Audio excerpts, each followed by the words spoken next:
नमस्कार, news nation देख रहे हैं आप और मैं हूं आपके साथ अदिति शाह। उत्तर प्रदेश के मेरठ में merchant navy officer Saurabh Rajput murder case में हर दिन नए खुलासे हो रहे हैं। अब मुस्कान की पड़ोसी ने इस मामले में चौंकाने वाला खुलासा किया है, जिसे सुनकर आप भी दंग रह जाएंगे।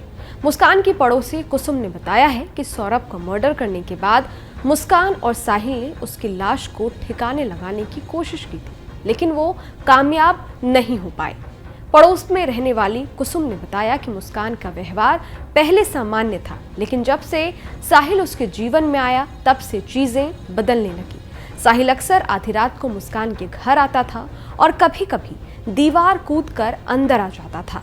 हत्या के बाद मुस्कान का तनाव साफ दिख रहा था। कुसुम ने बताया कि जिस कमरे में सौरभ की लाश के टुकड़े कर ड्रम में भरकर रखा गया था, वहां मुस्कान चुपचाप बैठी थी। दरवाजा खुला था, लेकिन वो किसी से बात नहीं कर रही थी। शव को ठिकाने लगाने के लिए मुस्कान ने 7 से 8 मजदूर बुलाए, लेकिन वो मजदूर भी भारी ड्रम को हिला नहीं पाए, जिसके बाद वे लौट गए।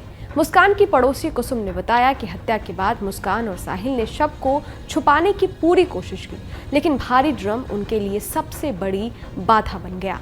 पहले तो उन्होंने इसे मेन दरवाजे से ठिकाने लगाने की कोशिश की, मतलब ड्रम को, लेकिन जब यह संभव नहीं हो सका तो मुस्कान ने घर के पीछे के दरवाजे का सहारा लिया, जो सीधे पड़ोसी कुसुम के घर में खुलता था। इसी रास्ते से शव को बाहर ले जाने की कोशिश की गई, मगर जब पड़ोसियों को मुस्कान और साहिल की संदिग्ध गतिविधियों का अंदेशा हुआ तो उन्होंने पुलिस को इस बात की सूचना दी।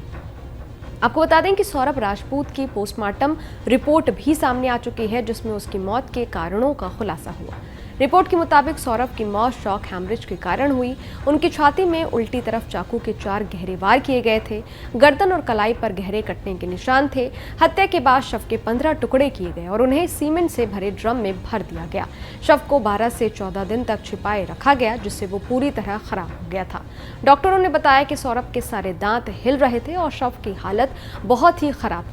मेरठ पुलिस के एसपी आयुष ने बताया कि पोस्टमार्टम रिपोर्ट के आधार पर सभी सबूत जुटा लिए गए हैं। पुलिस मुस्कान, साहिल और सौरभ के बैकग्राउंड की भी गहराई से जांच कर रही है।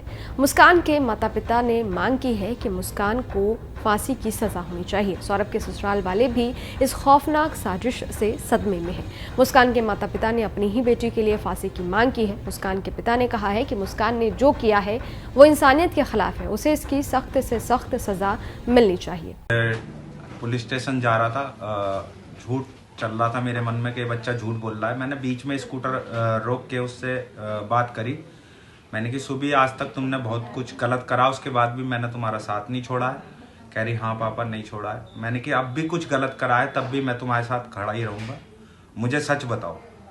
तो उसने सच बताया कि मैंने अब और मेरे दोस्त ने मिलकर उसे मार दिया है। इस जो भी इंसिडेंट हुआ है उससे यही कहना चाहती हूँ दुनिया के सभी बच्चों से कि बच्चों प्लीज़ अपने पेरेंट्स से कुछ मत छुपाओ, कुछ मत छुपाओ। मेरे बच्चे ने बड़ी गलती करी है।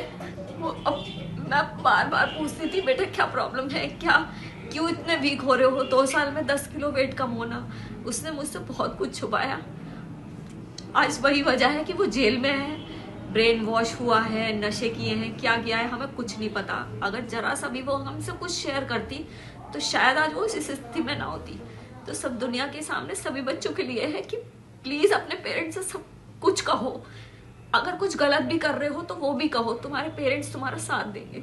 बता दें कि हत्या को अंजाम देने के बाद मुस्कान और साहिल बेफिक्र होकर शिमला चले गए, जहां उन्होंने शादी कर ली और हनीमून मनाया। उन्हें लगा कि उनकी साजिश कभी पकड़ी नहीं जाएगी, लेकिन 13 दिन बाद उनकी पोल खुल गई। फिलहाल पुलिस इस मामले में गहन जांच कर रही है। मुस्कान और साहिल से पूछताछ की जा रही है और आने वाले दिनों में और भी बड़े खुलासे हो सकते हैं। इस वीडियो में फिलहाल इतना ही। ये वीडियो आपको कैसा लगा, इस वीडियो पर आपकी क्या राय है, कमेंट बॉक्स में जरूर बताइएगा। बाकी देश और दुनिया की तमाम खबरों के लिए देखते रहिए न्यूज नेशन, मेरे यानी अदिति शाह के साथ। शुक्रिया। न्यूज नेशन अब व्हाट्सएप पर खबरों की ताज़ा अपडेट के लिए न्यूज नेशन के इस QR कोड को स्कैन करें।